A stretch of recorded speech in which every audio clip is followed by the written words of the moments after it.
So a lot of guys have been asking about this gun lately. The Smith Wesson Bodyguard 2, a very popular gun, and for good reason. The question I've been seeing is the gun safe to carry with a loaded chamber? The answer is yes. The Smith & Wesson has 3 safeties, not counting the manual safety. It has the trigger dingus right here. You can actually see how that blocks the trigger from moving rearward until it's depressed. It has a striker safety block, striker block safety, and it has a drop safety on the sear. So the way you take this gun down is you lock your slide back, push your ejector down, which is right there. Right there. Push that down, rotate your takedown lever, and let it go. So the striker block is right here. The way this works is it looks like a cylinder pretty much, but it has a half moon cut out of it on this side, striker side. As it stands right now, it's just creating an obstacle in this channel. So the striker's not allowed to pass, as you can see here. I'm giving that a pretty good amount of force and it's not going anywhere. If I push it down, see how that works. So the way this safety is defeated so you can actually use the gun is by this little nub right here on your trigger bar. You see your trigger bar here, runs the length. When you pull the trigger, this nub comes rearward,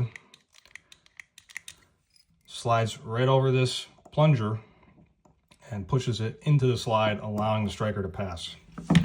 The way you check the safety, like I just showed you, is you push your plunger in. That's good.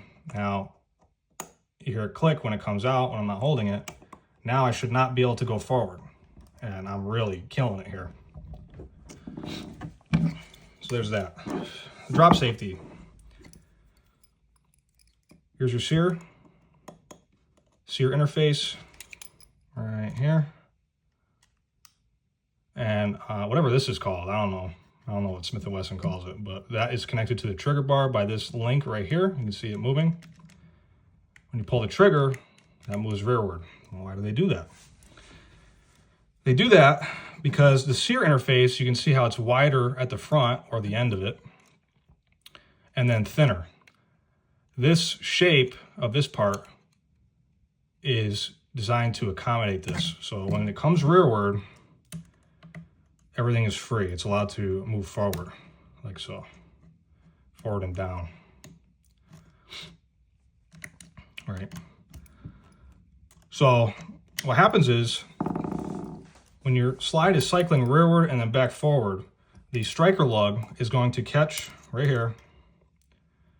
It'll be cocked by catching it and coming forward, but this whole system will be stuck in this position. It can't go down. When you pull the trigger, the striker, which is already putting tension on this, is going to overcome it, push it down, and slide right by, much like that. So that's how you get your drop safety. That's how they get their drop safety. It works pretty much the same way a Glock does. They just accomplish it differently. Whereas Glock has the ledge in the trigger pack. And when you pull the trigger, the sear is allowed to drop off the ledge and release the striker lug, sending the striker forward. But the Glock also has the same striker safety style. So yeah, that's it, pretty simple. Put it back together, lock the slide, pull the ejector up, rotate your takedown lever, and good to go.